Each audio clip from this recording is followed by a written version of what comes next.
And to think that I saw it on Mulberry Street by Dr. Seuss. When I leave home to walk to school, Dad always says to me, "Marco, keep your eyelids up and see what you can see." But when I tell him where I've been and what I think I've seen, he looks at me sternly, says, "Your eyesight's much too keen. Stop telling such outlandish tales. Stop turning minnows into whales." Now what can I say when I get home today? All the way to school and all the way back, I've looked and I've kept careful track, but all that I've noticed, except my own feet, was a horse and a wagon on Mulberry Street.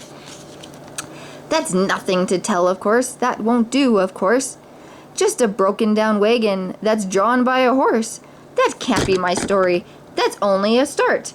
I'll say that a zebra was pulling the cart, and that is a story that no one can beat when I say that I saw it on Mulberry Street. Yes, the zebra is fine, but I think it's a shame, such a marvelous beast, with a cart that's so tame. This story would really be better to hear if the driver I saw were a charioteer, a golden blue chariot, something to meet, rumbling like thunder down Mulberry Street. No, it won't do at all. A zebra is too small. A reindeer is better. He's fast and fleet. And he'd look mighty smart on old Mulberry Street. Hold on a minute. There's something wrong. A reindeer hates the way it feels to pull a thing that runs on wheels. He'd be much happier instead if he could pull a fancy sled. A reindeer and sleigh.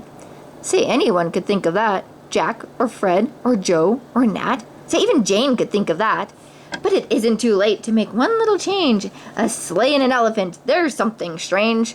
I'll pick one with plenty of power and size. A blue one with plenty of fun in his eyes. And then, just to give him a little more tone, have a Raja with rupees perched high on a throne. Say, that makes a story that no one can beat when I say that I saw it on Mulberry Street. But now, I don't know. It still doesn't seem right. An elephant pulling a thing that's so light would whip it around in the air like a kite. But he looks simply grand with a great big brass band. A band that's so good should have someone to hear it. But it's going so fast, it's hard to keep near it. I'll put on a trailer. I know they won't mind if a man sits and listens while hitched on behind. But now, is that fair? Is it fair what I've done? I bet those wagons weigh more than a ton. That's really too heavy a load for one beast. I'll give him some helpers. He needs 2 at least. But now what worries me is this. Mulberry Street runs into Bliss. Unless there's something I can fix up, there'll be an awful traffic mix-up. It takes police to do the trick, to guide them through where traffic's thick. It takes police to do the trick. They'll never crash now. They'll race at top speed with Sergeant Mulberry himself in the lead. The mayor is there, and he thinks it's grand, and he raises his hat as they dash by the stand. The mayor is there, and the aldermen too, all waving big banners of red, white, and blue.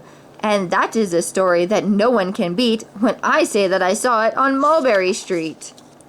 With a roar of its motor, an airplane appears and dumps out confetti while everyone cheers. And that makes a story that's really not bad, but I still could be better. Suppose that I add a Chinese boy who eats with sticks, a big magician doing tricks, a 10-foot beard that needs a comb. No time for more, I'm almost home!